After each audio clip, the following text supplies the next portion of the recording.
very niche area of that, which is the medial condyle. So whosoever is in training, you guys have done some surgeries in supervision, seen the way proximal tibias are approached, seen medial condyle fractures. Yes, everyone agrees? Okay. At the outset, I would like to thank AOSYS. I would like to thank Satish sir. I would like to thank the entire organization team to invite me and share my views on this. So the way I call proximal tibia is I call them table fractures. Why do I do that? I'll just share with you. So this is an image of proximal tibia. It has medial side, it has lateral side, it has posterior and anterior sides.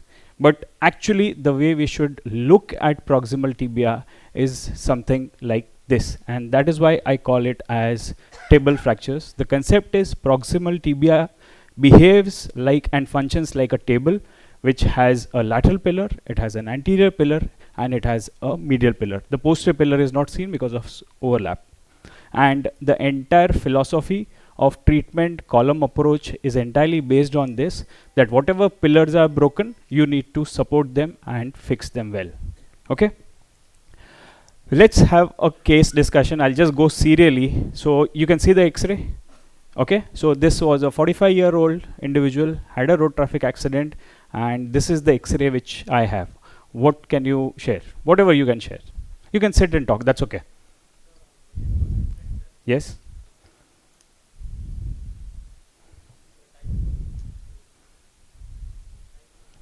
Okay. So when you see medial condyle in such an X-ray, how is your thinking process? What all things you are anticipating in history and in clinical exam, and what you are looking out for? Sir, in clinical examinations, the proximal tibia has a high chances of getting into the compartment syndrome Superb. and Yeah. compartment syndrome and Okay. skin changes, swelling and Okay. blisters. Okay. We'll look for that and check for the DNVD status also. Correct. So one more thing, I agree to whatever you have said. One more thing which I like to say is, if you have a isolated medial proximal fracture, always anticipate high velocity injuries. Always anticipate that something very bad has banged into it, especially if you have isolated. So one thing, whenever you get X-rays, for example, you have just seen the X-ray on your group and you see a medial condyle, always anticipate that it is a very high velocity injury. Rest everything I agree with you. So it is a high energy trauma. What we need to think and plan whenever we see such an X-ray is the limb ready for further intervention? So when I say limb ready, means we need to rule out any distal neurovascular issues, we need to rule out compartment issues. Is the skin ready? Does the patient have any blisters, or it is impending blisters? So we need to check for that. And is the surgeon ready with everything which needs to be fixed for such a fracture? Everyone agrees till now? Anyone wants to add something, has some doubts? You all okay? So what next? The local condition of this individual was fine. Okay. There was no blisters, no compartment, distal neurovasculature was normal. We want to plan a CT scan. Okay, this is a fairly, I can see there's not big combination, but still I want to get a CT scan done. Anyone can say what I'm looking for in the CT scan? Yes? Yes? Fragments. What exactly I'm looking for in the CT scan? Or what exactly you would be looking in the CT scan? It is a fairly simple, not communicated fracture, but still I would like to get a CT scan done. What would be the reason for that? Yes, yes, please. Go ahead. Posterior. Perfect, perfect. So yes, yes, somebody said something. Posterior medial. Perfect. The right term is I'm looking to see the apex of the fracture. Because whenever I approach my medial condyle fractures, I want to buttress, put a plate in buttress mode, and for me to put a plate in buttress mode, I need to find the apex. This apex of fracture can be medial, it can be posterior. So beforehand, I should be ready in my mind that this is where the apex lies and this is where my plate will go, so that perhaps there are no surprises. Everyone agrees to this? Agreed?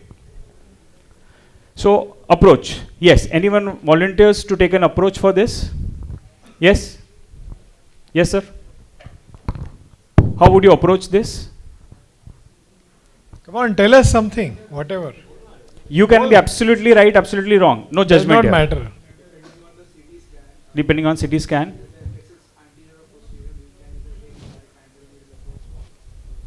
Straight posterior. Okay. So this is how we see axial cut of a proximal tibia. There are four columns: anterolateral, anteromedial, posterolateral, postomedial. If you can see, my all approaches are bang on medial, and why I go bang on medial is, for example, this is medial approach. If I see intra-op that there is some anterior extension of the fracture, I can go anterior. If I can see that there is some posterior extension, I can go posterior. So that is why what I follow in our practice, and I guess this is a good way, that you go bang on middle, and then you can go anterior, you can go posterior as per whatever you are finding in the OR. Yes? Actually, there's a little bit of posterolateral part.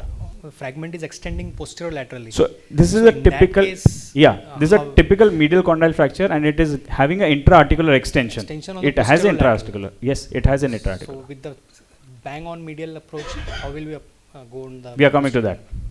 We are coming to that. It is the same condyle which is going. So if Yes, it's yes. the medial condyle, it will capture that. Okay. I'll answer you in 5 minutes. If I don't answer you, you ask me the same question again. Okay? So see, this is a basic course. I'll stick to very basics today. If you want to take something back, you can take the 7 points back, and I'm sure every one of you will be equipped to approach a medial condyle fracture. Okay? So we'll start with this. The very first thing is the right OR setup. Whenever you are operating a proximal tibia or a medial condyle, you want the entire OR setup to be such that your surgical steps are not hindered. So what I do is I stand on the medial side. I put a bump under the knee, which lets the knee to be in 30 degree of flexion. I make sure that that bump is radiolucent. It does not interfere with my x-rays. And the IATV or the imaging comes from the opposite side. This is the best and the right way to have a OR setup so that your surgical steps, they are not hindered. Agreed? I always do surface marking for all my patients. Make sure that you get into the practice of surface marking. How it will help you is, it will let you feel the anatomy in a different way and in a better way, and this will help you in your surgical skills also. So make sure all fractures, everything you start marking. The moment you start marking, you will feel the anatomy, you will feel the condyles, you will start feeling everything, and that is how you will start building your soft skills. So make sure all patients you start surface marking. Respect anatomy, respect soft tissues, and always have clean dissection. So as orthopedic surgeons, I want you to have very good soft skills. Always use scissors, always use knife, always use cautery. Make sure that whatever anatomy you were presented with, you give back the patient same anatomy. It is extremely important, because once we close the sutures, nobody is going to see anything. But as surgeons, you should have that good skills and start developing it, that you have neat, clean dissection, dissect out the plane nicely, take some time initially, but make sure that the anatomy is preserved, and in a long run, that is one thing which will help you a lot in your practice. So I have a small video of the way we approach this. I'll keep on saying. So I've split the skin and subcutaneous tissue. I am looking at the deep fascia. This is me seeing from medially. I will open up the deep fascia.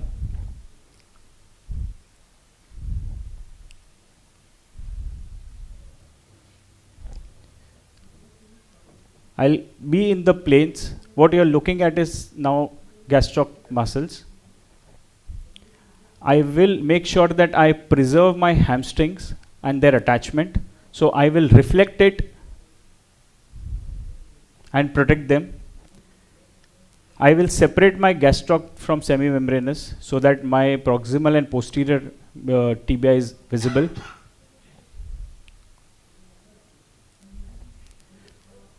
Proximally, you'll be able to see semimembranous now as I am dissecting. Yes, that's the semi. Then I go to the popliteus and soleus complex. I reflect it absolutely subperiosteal. If you can see that my all dissection is right on the bone, I'm not going anywhere below. It is always subperiosteal, subperiosteal, subperiosteal dissection. And that's where you'll find the apex of the fracture.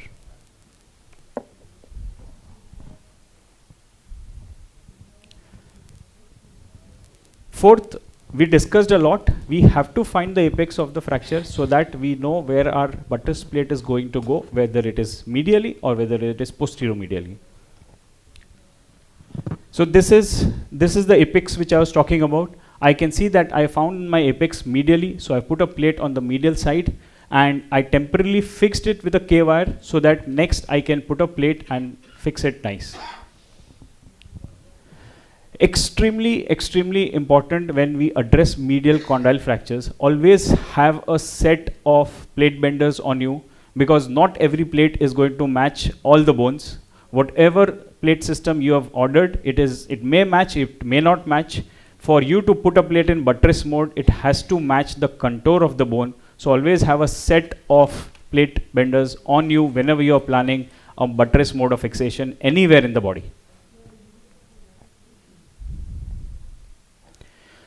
Follow your fracture fixation principles.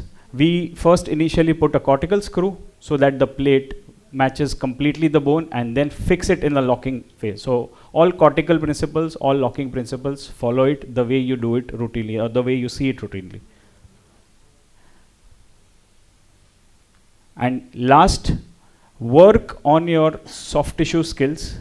Your bone skills will automatically improve. If you want to take away one thing from here, don't take away the way we fix fractures. Take away something that your soft tissue skills should be perfectly. Eventually, your bone skills will develop. Make sure that we are good surgeon when it comes to dissecting planes, and your bony fixations, your results will dramatically improve. Right? Kunal, can you tell me where you have, tell everybody where the plate is placed? I mean, because what happens is you can have an anteromedial plate, you can have a posterior plate. Correct. And then a plate on the crest. Correct. So my plate was just close and on MCL, which is on the medial side. You can place your plates on the MCL. The only condition is when you're putting your screws, make sure that you put a small nick on the MCL so that you don't rupture your MCL. It is absolutely good practice and acceptable practice to put your plate on the MCL. Your ligament would not have any issues. But make sure that while you're putting screws, you put a small nick wherever your screws are going inside so that you don't rupture your MCL. So my plate was bang on medial. You mean anteromedial? Anteromedial, yeah.